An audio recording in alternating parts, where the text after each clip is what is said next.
Hey everyone, welcome back to the PassFab channel. If you've recently performed a forced factory reset on your Vivo phone, only to find yourself stuck on the Google account verification screen, you're dealing with a security feature known as Factory Reset Protection, or FRP.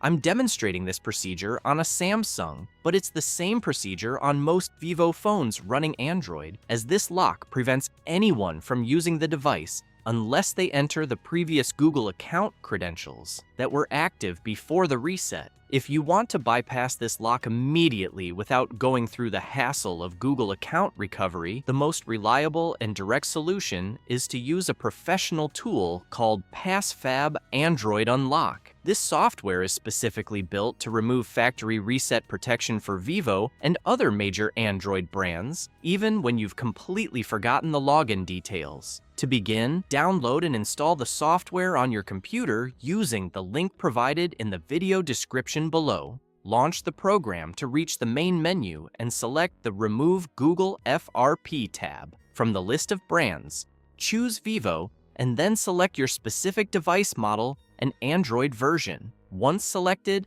click Remove Now and connect your Vivo phone to the computer. The tool will automatically detect your device and begin the removal process. And you may see your phone restart several times during the procedure, which is completely normal. Once the software finishes, your Vivo phone will reboot into the setup screen, where you'll find that you can now completely skip the Google sign-in step. Simply follow the remaining setup prompts to reach your home screen and regain full access to your device in just a few minutes. If this tutorial helped you get back into your phone, please give this video a thumbs up and subscribe to the channel for more straightforward tech solutions. Thanks for watching, and I'll see you in the next one.